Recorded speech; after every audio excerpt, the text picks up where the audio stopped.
तुम्ही आतापर्यंत भोपळ्याचे खूप सारे पदार्थ खाल्ले असतील, पण कधी असे चटपटीत, कुरकुरीत काप खाल्ले आहेत का? बनवायला एकदम साधे व सोपे. त्याचबरोबर आपण भोपळ्याची भाजी सुद्धा बनवणार आहोत. अगदी टिफिनसाठी 10 मिनिटात तयार होणारी ही भोपळ्याची भाजी.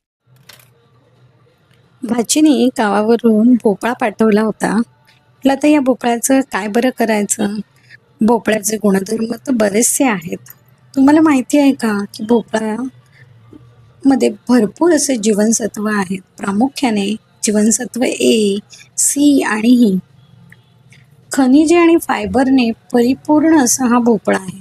वजन कमी करण्यास, पचनक्रिया सुधारण्यास आणि डोळ्यांचे आरोग्य चांगले राहण्यास मदत करते. तसेच भोपळ्याचे नियमित सेवन केले की रोगप्रतिकारशक्ती म्हणजेच आपली इम्युनिटी वाढते. शरीरातील साखरेचे प्रमाण सुद्धा नियंत्रित राहते.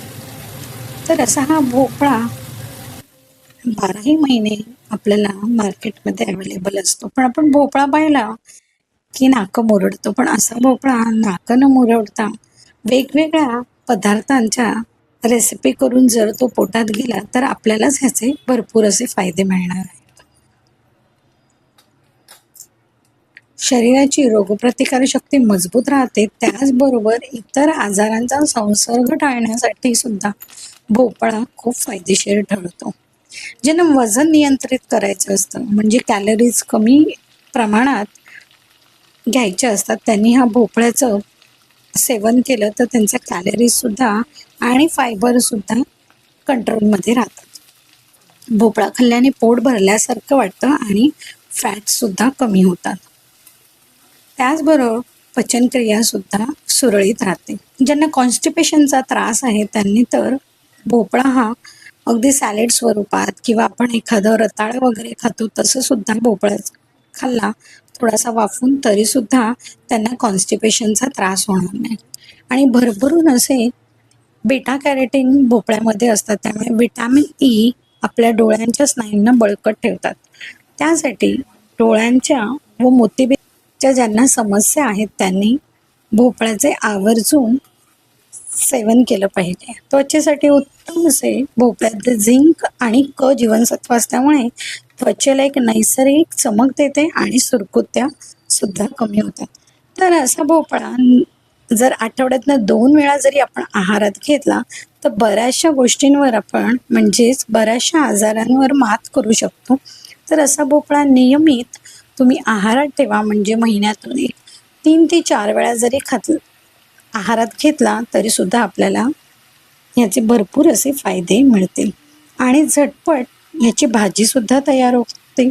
अगदी टिफिनसाठी तुम्ही 10 ते 12 मिनिटात ही भाजी तयार करू शकता. त्याचबरोबर कधीतरी भोपळ्याचे काप सुद्धा तुम्ही असे साधे सोपे काप बनवून घेऊ शकता.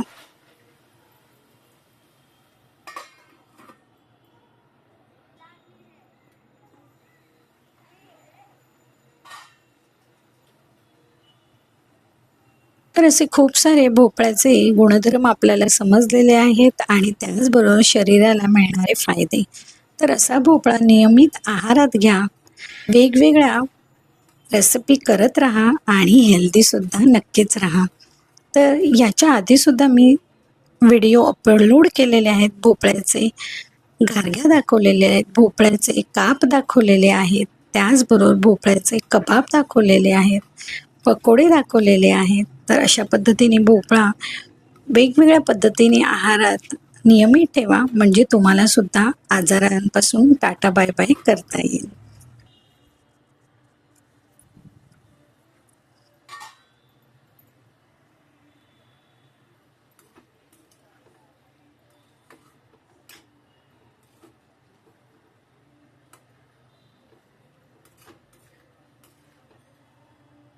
तर रेसिपी आवडली असेल तर जरूर लाईक करा, जास्तीत जास्त शेअर करा आणि तुम्हाला भोपळ्याचे बेनिफिटसुद्धा सांगितलेले आहेत. तर नक्की आहारात भोपळ्याचा सेवन ठेवा. व्हिडिओ आवडली तर जरूर लाईक शेअर नक्की करा. अशाच नवनवीन व्हिडिओसहित पुन्हा भेटू.